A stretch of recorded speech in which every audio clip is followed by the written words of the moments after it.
You know, everyone loves to talk about success, happiness, and discipline, but rarely do we talk about what truly shapes a person, problems.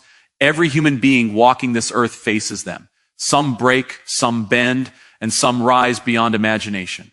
So, Alan, I want to ask you a question that cuts deeper than motivation. How do you manage your problems? What do you do when life doesn't cooperate, when your mind becomes your enemy, and when every path seems blocked? Charlie, the very word problem is a creation of the human mind.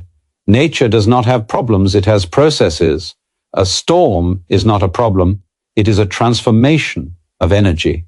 The river that floods your home is not an enemy, it is water returning to its rhythm. You see, suffering begins the moment we demand that reality should be different from what it is. To manage your problems, you must stop trying to manage life. Observe it, flow with it.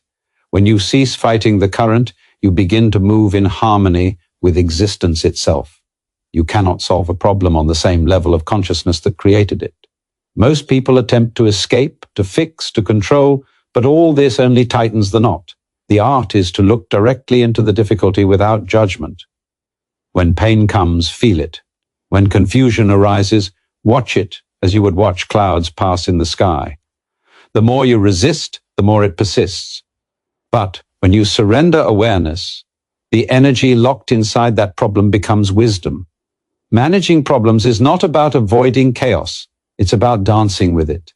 When you truly listen to life, not with the mind, but with presence, you realize that every difficulty carries a hidden teaching, the loss of a friend, the failure of a dream, the weight of uncertainty. These are not punishments, they are invitations. Each one whispers, "Come closer, and I'll show you who you really are." Most people run, and so they never learn. But those who stay awaken. When you stop labeling your experiences as good or bad, something miraculous happens. Fear begins to dissolve. You start to see that problems are the very instruments through which consciousness evolves. What you call a breakdown is often the birth of something truer. The ego fears this because it thrives on control. But the soul smiles, for it knows that destruction and creation are the same motion seen from two sides. You ask how to manage problems. I say by understanding there is nothing to manage. Let them unfold, let them teach. The flower does not manage how to bloom. It simply opens when the sun calls. When you trust the intelligence of life, your problems become pathways and your struggles become sacred. What remains is peace, not the fragile peace of avoidance, but the unshakable peace that comes from embracing everything exactly as it is. When you live long enough, Charlie, you begin to see that problems are not interruptions to life, they are life. Every breath carries uncertainty, every step hides an unseen turn. Yet man keeps dreaming of a world without struggle, not realizing that struggle is what awakens his strength. Just as the sculptor carves away marble to reveal the statue within, life uses problems to chisel the soul. Without resistance, you would never know your own depth. The calm sea does not make a skilled sailor, the storm does. The greatest illusion is the belief that happiness is found when problems disappear. That is not peace, that is paralysis. True peace exists in the very heart of the storm, when you no longer seek to run from it. Imagine the wind trying to stop blowing, or the fire trying to stop burning. Problems are simply the friction that polishes your spirit. When you stop chasing a life without pain, you begin to discover a life beyond pain, a consciousness untouched by it. You see, Charlie, managing problems is not an action, but an awareness. It is the moment you pause, breathe, and witness yourself reacting. The anger, the fear, the worry, all of them are waves, and you are the ocean. The moment you identify with the wave, you drown in emotion. But when you realize you are the sea itself, the rise and fall of those waves becomes beautiful, even necessary.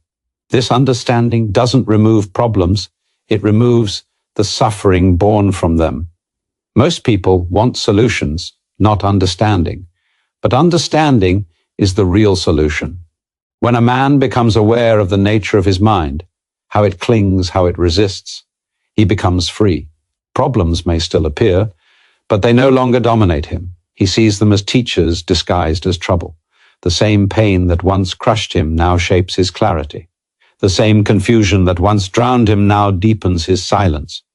The mind still screams, but he no longer obeys. To manage your problems, you must stop believing they belong to you. They belong to life.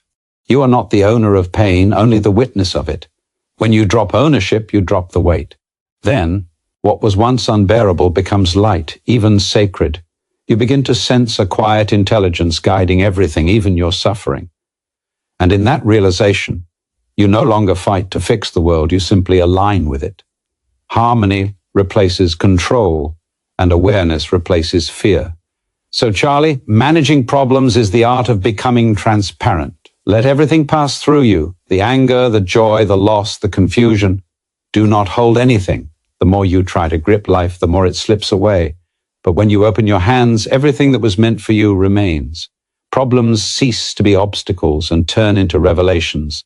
They reveal not what's wrong with your life, but what's incomplete in your understanding. And once that understanding dawns, even the darkest problem becomes light itself.